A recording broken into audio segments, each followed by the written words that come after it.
जय हिंद प्यारे साथियों, मैं प्रीति स्वागत करती हूँ आप सभी का। शुरू करते हैं इंडियन पॉलिटी की क्लास। और आज मैं आपको भारतीय संविधान की प्रस्तावना से रिलेटेड एमसीक्यू कराने वाली हूँ। और यहाँ से भारतीय संविधान की प्रस्तावना से हर कॉम्पिटेटिव एग्जाम में 1 से 2 प्रश्न 100% बनते ही बनते हैं। चलिए तो शुरुआत करते हैं। पहला प्रश्न देखिएगा, भारतीय संविधान।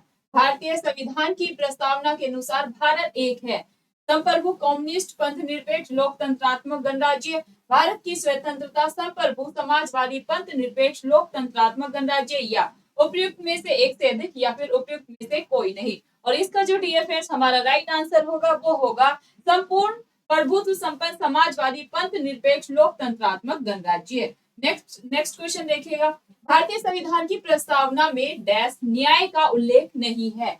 हमने आपको पहले भी बताया, फिर आज भी बता देते हैं। भारतीय संविधान की प्रस्तावना में 3 प्रकार के न्याय की बात की गई है, सामाजिक, आर्थिक, राजनीतिक। तो इसमें से जो नहीं है वो क्या है भाई, इसमें से धार्मिक न्याय की बात नहीं की गई है। नेक्स्ट क्वेश्चन देखेंगे। नेक्स्ट क्वेश्चन पर ध्यान दीजिए, भारतीय संविधान में वर्णित न्याय के आदर्श निम्नलिखित में से किस घटना या संविधान से प्रेरित है। तो आपका आंसर क्या होगा, रूस की क्रांति। क्या ध्यान रखेंगे, रूस की क्रांति। नेक्स्ट क्वेश्चन देखिए, निम्नलिखित में से कौन सा शब्द हमारे संविधान की प्रस्तावना में नहीं लिखा गया। बार बार हर कॉम्पिटेटिव एग्जाम में यह क्वेश्चन पूछा जाता है, तो आप ध्यान रखेंगे संप्रभुता, समाजवादी, पंथ निरपेक्ष या साम्यवादी। भाई संप्रभुता भी है, समाजवादी भी है, पंथ निरपेक्ष भी है, लेकिन साम्यवादी शब्द का प्रयोग नहीं किया गया। तो राइट आंसर डी होगा। नेक्स्ट देखो, भारत के संविधान की प्रस्तावना में वर्णित शब्दों का सही क्रम हमें बताना है। तो इसमें जो हमारा राइट आंसर है वो होगा न्याय, स्वतंत्रता, समता और बंधुत्व। 3 प्रकार के न्याय की बात की गई है प्रस्तावना में, 5 प्रकार के स्वतंत्रता की बात की गई है, समता और बंधुत्व की बात की गई है। नेक्स्ट, भारतीय संविधान की प्रस्तावना डैश के संविधान की प्रस्तावना से प्रेरित थी। कहाँ के संविधान के से हमने प्रस्तावना को लिया है। तो यह क्वेश्चन बार बार पूछा जाता है, तो आप ध्यान रखेंगे जो भारतीय संविधान की प्रस्तावना है उसका थॉट, विचार हमने कहाँ से लिया है, यूएसए के कॉन्स्टिट्यूशन से। लेकिन अगर भाषा पूछ ली जाए कि भारतीय संविधान की भाषा, भारतीय संविधान की प्रस्तावना की भाषा हमने कहाँ से ली, ये आप मुझे ऑफलाइन कमेंट करके बताएंगे। नेक्स्ट क्वेश्चन आप ध्यान दें, निम्नलिखित में से कौन सा भारतीय संविधान की प्रस्तावना का हिस्सा नहीं है। समाजवाद, लोकतांत्रिक, पंथ निरपेक्ष या फिर संघवाद। तो हमने आपको बताया है समाजवाद भी है, लोकतांत्रिक भी है, और अगर हम बात करें पंथ निरपेक्ष भी है। लेकिन संघवाद शब्द का प्रयोग कहीं पर भी प्रस्तावना में नहीं किया गया। तो इसको हम एलिमिनेट करके ऐसे निकाल सकते हैं आंसर। संविधान 42वें संविधान संशोधन अधिनियम 1976 द्वारा प्रस्तावना में निम्नलिखित में से कौन सा शब्द जोड़ा गया था। तो ये जोड़ा गया था डियर फ्रेंड्स समाजवादी। 3 शब्दों को 42वें संविधान संशोधन 1976 के तहत जोड़ा गया, समाजवादी, पंथ निरपेक्ष और अखंडता। ये आप अच्छे से याद कर लेंगे, बार बार एग्जाम में रिपीटेडली है क्वेश्चन पूछा जाता है। नेक्स्ट क्वेश्चन की तरफ ध्यान दें, भारतीय संविधान के किस भाग को उसकी आत्मा या हृदय की व्याख्या की गई है, या भारतीय संविधान के किस भाग को संविधान का हृदय या आत्मा कहा जाता है, या किसे संविधान का हृदय या आत्मा कहा जाता है। तो आपका आंसर क्या होगा, प्रस्तावना को।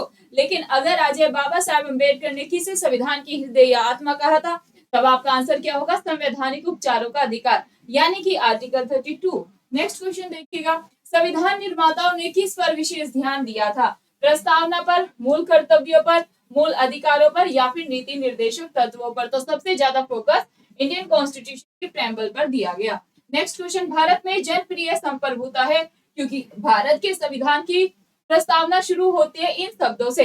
तो भारतीय संविधान की प्रस्तावना कहाँ से शुरू होती है, किन शब्दों से शुरू होती है, हम भारत के लोग। कहाँ से, हम भारत के लोग, we the people of India. Next देखिएगा, निम्नलिखित में से कौन सा शब्द भारत के संविधान की उद्देशिका में नहीं है। तो कौन सा शब्द नहीं है, लोक कल्याण नहीं है। कौन सा शब्द नहीं है, लोक कल्याण शब्द नहीं है। नेक्स्ट क्वेश्चन देखेंगे, भारतीय संविधान की प्रस्तावना के सिलसिले में निम्नलिखित में कौन क्रम सही है। तो आप ध्यान रखेंगे, सार्वभौम, सर्व सत्ता संपन्न, समाजवादी, धर्मनिरपेक्ष, जनवादी, गणतंत्र इसका राइट आंसर है। नेक्स्ट देखो, संविधान की प्रस्तावना में प्रयुक्त शब्द जो सेक्युलर है, सेक्युलर का अक्सर हमसे अर्थ पूछ लिया जाता है। तो सेक्युलर का अर्थ क्या है, चलिए हम आपको बताने का प्रयास करते हैं, सभी धर्मों की अस्वीकृति। क्या भाई, सभी धर्मों की अस्वीकृति। नेक्स्ट देखो, भारतीय संविधान की प्रस्तावना में लिखित हम भारत के लोग, we the people of India से क्या तात्पर्य निकलता है। तो इसका जो भाई तात्पर्य वो क्या है, भारतीय गणराज्य की प्रभुसत्ता जनता में निहित होगी, संविधान का निर्माण भारत की जनता द्वारा होगा, या संविधान निर्माता भारत की जनता का प्रतिनिधित्व करते हैं, या भारत का संविधान भारत की जनता की सहमति पर आधारित है। इस क्वेश्चन का आंसर आप क्या करेंगे, ऑफलाइन कमेंट करके हमें बताएंगे। आगे आप सभी को प्रस्तावना के और महत्वपूर्ण प्रश्न मिलने वाले, उसके लिए क्या करें, चैनल को आप सब्सक्राइब करें। बहुत बहुत शुक्रिया, धन्यवाद। क्लास कैसी लगी वो भी आप हमें कमेंट करके जरूर बताइए।